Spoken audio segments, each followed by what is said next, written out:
warahmatullahi wabarakatuh. Selamat pagi anak-anak. Bagaimana kabarnya hari ini? Alhamdulillah, luar biasa. Allahu Akbar. Yes, yes, yes.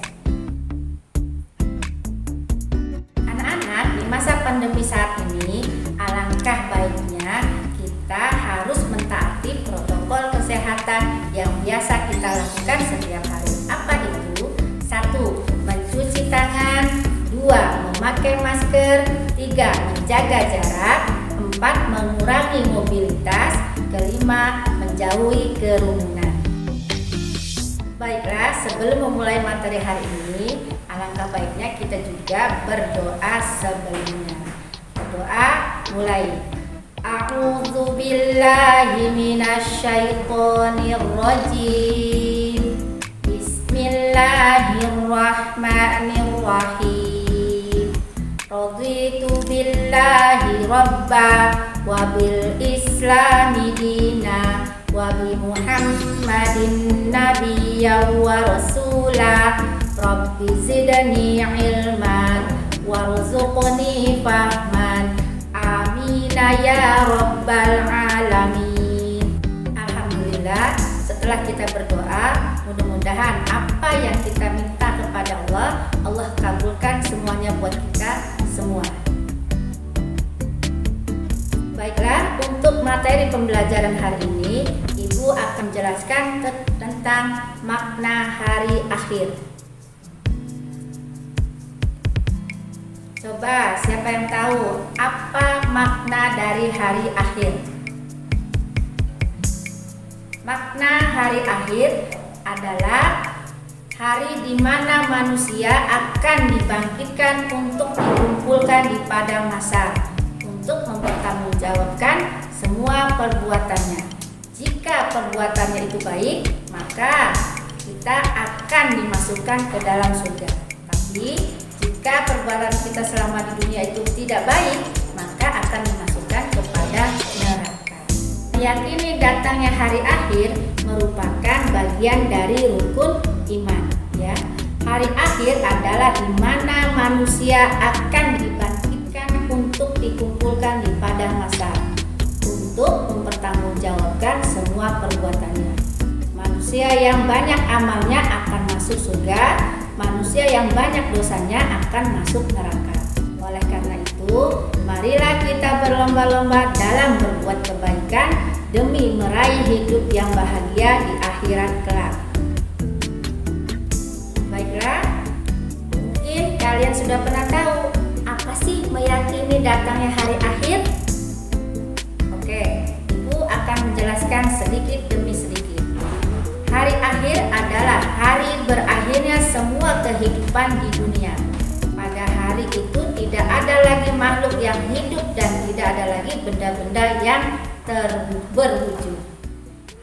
Hari itu disebut juga dengan hari kiamat. Baiklah, hari akhir adalah hari berakhirnya semua kehidupan di dunia. Pada hari itu tidak ada lagi makhluk yang hidup dan tidak ada lagi benda yang berwujud. Hari itu disebut juga dengan hari kiamat. Tidak ada yang mengetahui kapan datangnya hari akhir kecuali Allah Subhanahu wa Ta'ala. Namun umat Islam harus meyakini bahwa hari kiamat itu ada karena termasuk dalam rukun iman. Iman kepada hari akhir adalah rukun iman yang kelima.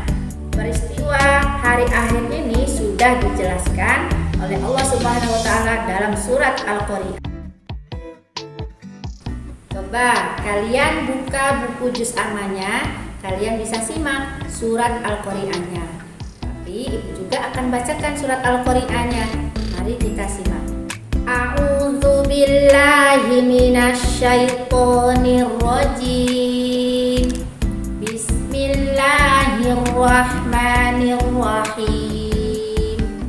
Al-Qari'ah mal Qari'ah wa ma adraka mal Qari'ah. Yauma yakunun nasu kal farashil mabthus wa kal'ihnil manfush. Fa amma man thaqulat mawazinu fa huwa fi 'ishatir radiyah. Wa amma man khaffat mawazinu fa ummuhu hawiyah. Wa ma adraka ma hiya narun hamiyah. Tadi Ibu baca surat Al-Qari'ah. Surat Al-Qari'ah itu menjelaskan tentang makna hari akhir.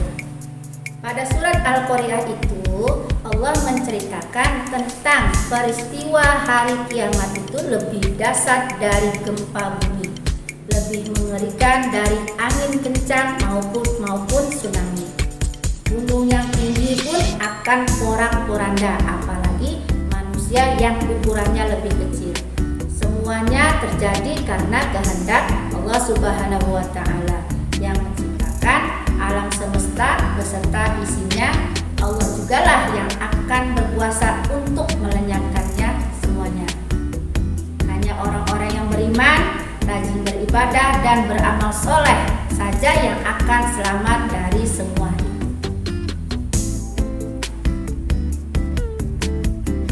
Maksudnya adalah di dalam surat Al-Qari'ah itu Allah akan menurunkan hari kiamat itu dengan apa? Dengan semua kekuasaan Allah, dengan tadi adanya gunung-gunung yang meletus di mana-mana, seperti angin kencang ataupun manusia yang bertebaran. Itu sedikit tentang surat Al-Qari'ah. Apakah kalian tahu nama-nama hari akhir? Ya, Ibu akan menyebutkan nama-nama hari akhir. Yang pertama adalah Yaumul Qiyamah. Yaumul Qiyamah adalah hari kehancuran alam beserta segala isinya yang disebut dengan Yaumul Qiyamah. Yang kedua adalah Yaumul Ba'ats. Arti Yaumul Ba'ats adalah hari kebangkitan. Disebut hari kebangkitan karena pada waktu itu semua manusia yang sudah mati dibangkitkan oleh Allah Subhanahu wa Ta'ala. Yaumul Ba'ats ini terjadi setelah Yaumul Qiyamah atau hari kehancuran. Setelah alam semesta ini hancur, tahap selanjutnya Allah memerintahkan malaikat Israfil untuk meniup sangkakala. Dengan sekali tiupan, ruh-ruh manusia itu akan bertebaran, mencari jasadnya masing-masing. Jasad-jasad manusia yang berada di alam kubur semua dibangkitkan oleh Allah Subhanahu wa Ta'ala. Yang ketiga, Yaumul Masyar adalah hari berkumpulnya manusia. Pada hari itu semua manusia dikumpulkan di sebuah lapangan yang disebut dengan Padang Masyar. Semua jasad yang sudah dibangkitkan kemudian berjalan menuju Padang Masyar. Bentuk tubuh, rupa, dan cara mereka berjalan berbeda-beda sesuai dengan amal perbuatannya masing-masing. Yang keempat adalah Yaumul Hisab. Yaumul Hisab adalah hari perhitungan amal. Disebut juga Yaumul Mizan atau hari penimbangan amal. Setelah semua manusia itu dikumpulkan di Padang Masyar, tahap selanjutnya adalah perhitungan amal mereka selama di dunia. Di dalam surat As-Sadd ayat 53, artinya inilah apa yang dijanjikan kepadamu pada hari perhitungan. Jadi semua manusia amal itu baik atau buruk akan dihitung atau ditimbang oleh Allah Subhanahu wa Ta'ala. Hal itu pertanda ia adalah penghuni surga jika ia baik. Tapi bagi yang tidak baik maka akan ditempatkan oleh Allah itu di tempat neraka. Yang kelima, Yaumul Din. Yaumul Din disebut juga Yaumul Jaza yang berarti hari pembalasan. Disebut demikian karena pada saat itu Allah memberikan balasan yang setimpal kepada manusia sesuai dengan perbuatannya ketika di dunia. Tahap ini dilakukan setelah semua amal manusia dihisab terlebih dahulu, sebagaimana yang diterangkan dalam firman Allah dalam surat Al-Infitor ayat 15, yang artinya mereka masuk ke dalamnya pada hari pembalasan. Yaumuddin adalah tahap akhir yaumul akhir. Pada tahap ini manusia akan hidup selamanya dan tidak akan pernah mati. Itulah kehidupan akhirat yang kekal selamanya. Baiklah, Ibu akan menjelaskan tanda-tanda datangnya hari kiamat. 1. Banyaknya perempuan yang menyerupai laki-laki ataupun laki-laki yang menyerupai perempuan. Yang kedua, banyaknya terjadi kejahatan di masyarakat jauh dari keimanan dan dekat dengan kemungkaran. Yang ketiga, para ulama dan orang soleh banyak yang meninggal. Yang keempat, umat Islam bertambah banyak tetapi rendah kualitasnya.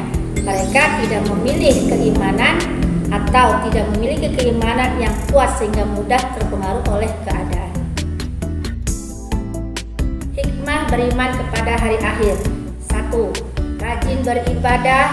Yang kedua, senang berbuat kebaikan. Yang ketiga, menghindari perbuatan tercela. Yang keempat, selalu memohon ampun kepada Allah. Yang kelima, sabar ketika ditimpa musibah. Itu saja materi yang bisa Ibu sampaikan. Ibu mohon maaf jika ada kesalahan-kesalahan ketika Ibu menyampaikan materi. Mari kita akhiri dengan membaca hamdalah. Alhamdulillahirabbil alamin. Mudah-mudahan bisa bermanfaat kita semua. Assalamualaikum warahmatullahi wabarakatuh.